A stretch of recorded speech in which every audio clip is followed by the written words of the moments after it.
guys, day 3 in Malaysia was all about exploring the vibrant city of Kuala Lumpur. From royal palaces to dazzling lights at night, it was packed fun and full of surprises. So, we kicked off our day with a super satisfying buffet breakfast at our hotel. Trust me, nothing beats a good spread before a day of sightseeing. We headed out around 10 am for a half day Kuala Lumpur city tour. Our first stop was at the King's Palace or Istana Negara. It's this massive, beautiful palace where the Malaysian king lives. Yes, Malaysia actually has a king, and what's cool is that the king is chosen every 5 years from one of the 9 royal families. Like, imagine rotating the kings, right? As we drove up, the palace slowly came into the view, sitting majestically on the top of a hill, surrounded by lush greenery. The roads there were super scenic. You will even spot those cute double decker tourist buses along the way. Now, we couldn't go inside the palace since it's closed to the public, but honestly, just being at the front gate was awesome. The gate itself is grand, and there is this huge open area where everyone is taking pictures.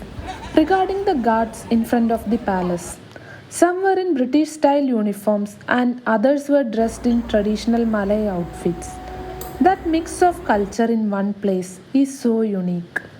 We hung around for a bit, took tons of photos, and soaked in the royal vibes before heading to our next spot. After the palace, our next stop was the National Monument, also called Tugu Negara. Now, this place really hits differently.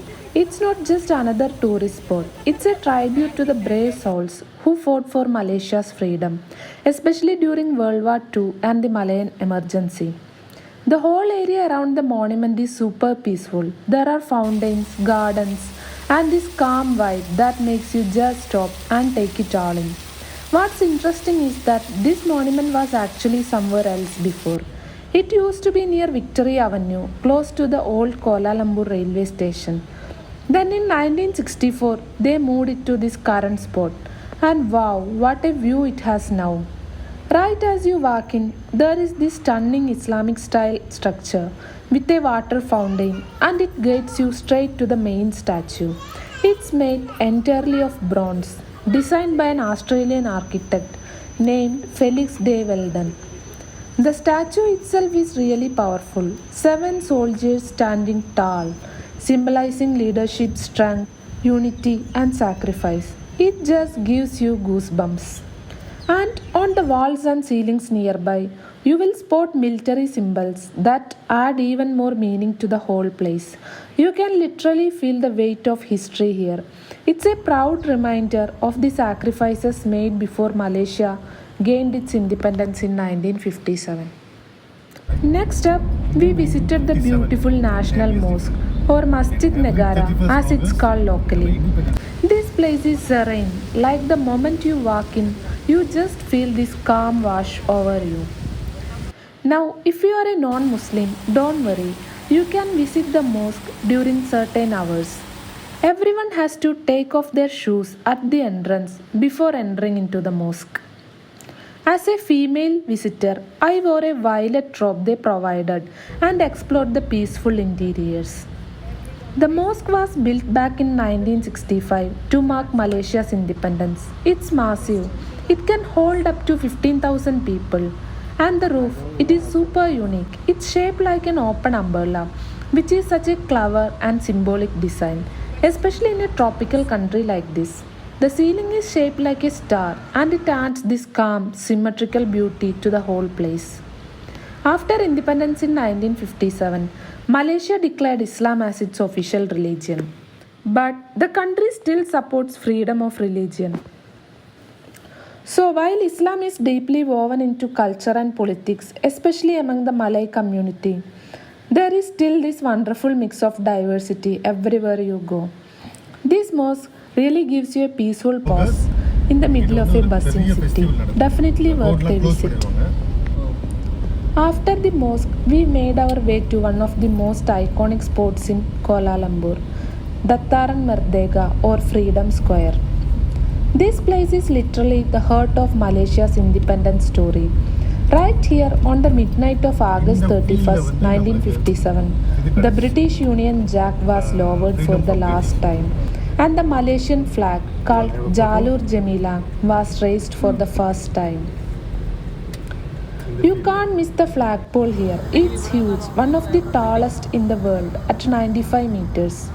This is where the Malaysian flag was raised for the first time in 1957. Truly the heart of independence. Surrounded by colonial buildings and gardens, it is a place where history meets beauty.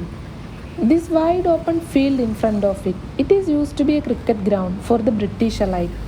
What's amazing is how this spot evolved from a colonial social hub to the very place where Malaysia claimed its independence. And even today, it's the venue for the Grand Merdeka Day parades every year. Over time, the square has been totally transformed. It's no longer just a field. Now it's full of landscape gardens, decorative fountains, and clean, well-tied walkways. Honestly, Kuala Lumpur really surprised me with how clean and polished everything is. Even the public spaces, the city takes pride in its appearance and it shows. And that's what makes the Terran Merdeka so special. It's not just a historical site, it's a place that tells the story of Malaysia's journey to freedom. Next, we headed up to the iconic KL Tower, also known as Menara Kuala Lumpur. And let me tell you, this tower is actually the seventh tallest telecommunications tower in the world. It's built on Bukit Nanas Hill, which gives it even more height. And the location itself is pretty green and peaceful, like nature and modern design coming together. Now, even though this tower is mainly used for broadcasting and telecommunication, it's a huge hit with tourists too. There is an observation deck on the top that gives you this 360-degree view of all the Kuala Lumpur. And there is even a revolving restaurant up there if you want to dine with a view. Since we already got some epic aerial views from Genting Highlands, we decided to save this one for another day and just took in the views from below. Honestly, the architecture alone is pretty striking, especially when you catch it from a nice angle.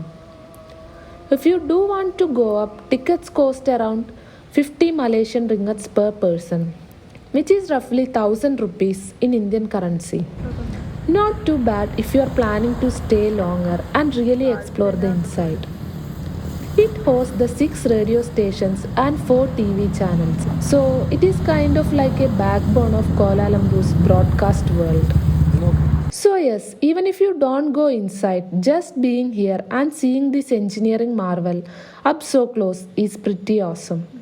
So, somewhere in between the sightseeing, we made a quick stop at the Jadi Batek, popular textile factory in Kuala Lumpur. If you are into traditional arts and craft, this one is a gem. So, what's a batek? It's a Georgian fabric art where patterns are hand drawn or stamped using hot wax and then dyed in layers to create these super vibrant, intricate designs. It's a slow and detailed process, and honestly, watching it happen right in front of us was a kind of mesmerizing. You can really feel how much patience and skill goes into each piece. Every color, every little dot and swirl is done with such a precision. It gave me a new level of appreciation for traditional Malaysian craft. The collection there was stunning scarves, wall hangings, dresses, but I will be real, the prices were a bit on the higher side, so we didn't pick anything.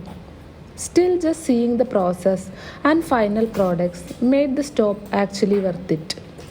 Next, we saw a local chocolate factory. They had some crazy flavors too, not just your regular milk or dark chocolate, but even durian chocolate and chili chocolate. Yes, spicy chocolate exists. And the best part, free samples. We got to try quite a few, and honestly, everything we tasted was really good. Even if you are not a big sweet tooth, there is something for everyone here. Sadly, photography was not allowed here. So, no videos from that part. We enjoyed the chocolates and moved on. And finally, we wrapped up our city tour with the showstopper, the legendary Petronas Twin Towers. You just can't come into Kuala Lumpur and skip this place. Standing at 452 meters with 88 floors, these towers literally scrape the sky. They used to be the tallest buildings in the world until 2004, and even today they are still the tallest twin towers anywhere on the planet. Now, here is a cool fact.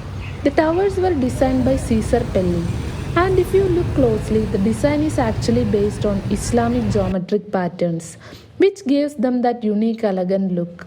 It's Malaysia's culture meeting cutting edge architecture. The whole project was led by Petronas, a national oil company, and it took them 6 years to finish. The towers looked insane lit up at night. Right in the middle, between these two towers, there is an epic sky bridge. It connects the 41st and 42nd floors. The visitors are only allowed in the 41st floor. 42nd floor is used by the office staff. You can go up there, but you have got to get tickets early. They only give you about 1000 tickets a day, and half of them sell out online super fast. We didn't go inside this time, just admired it from the outside and took some photos. After a long half day out, we were super ready for a break. So around 2:30 p.m. we headed back to our hotel for some rest, freshened up, and then went straight to our favorite restaurant nearby, M Grill. In the evening, we decided to walk back towards the Petronas Towers to catch the famous fountain and light show. We had heard a lot about it. Just as we were walking, there was a twist. We suddenly saw a huge crowd gathering near one of the nearby hotels. And guess what?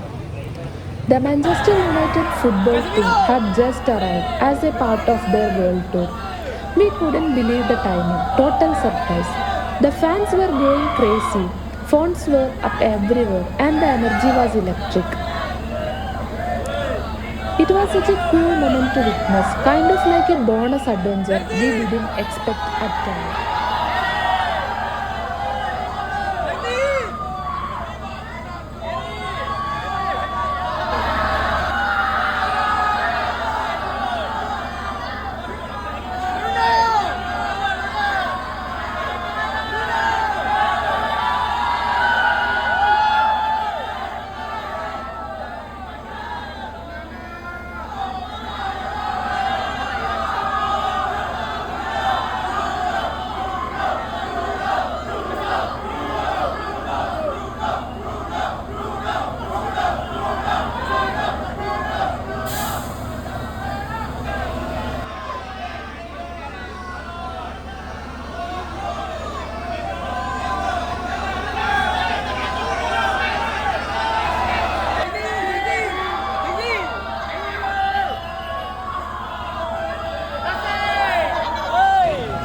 After all the cheering and photos, we continued our walk to the fountain show. We already felt like that night was made after seeing the Manchester United team. By 9 pm, we made it just in time for the Lake Symphony fountain and light show at the KLCC park. Right in front of the towers, there is this beautiful open space with a water fountain that literally dances to music, all lit up with colorful lights. It's completely free and runs in two sessions, one at 8 pm and another at 9 pm. Honestly, it's one of the best spots in the city to just slow down, relax, and take it all in. With the towers glowing in the background and music playing, it felt magical. The whole place had such a calming vibe, even with all the tourists around. After the show, we strolled through the Kuala Lumpur's spotless streets, and trust me, the city is so clean and well lit at night. It's actually fun just walking around. Most of the shops in the city is closed by 10 pm itself, but a few late night spots were open like hotels and restaurants. We ate from a nearby restaurant near the Petronas Twin Towers, and the food was good and the cost was very less. And with that, we wrapped up day 3. A day packed with royal palaces, war memorials, iconic towers, surprise celebrity sightings, and a fountain show under the stars. Couldn't have asked for a better mix of history, culture, and city charm in one day. So that's all about our day 3 visit in Malaysia. See you in next video with day 4 visit. Thank you.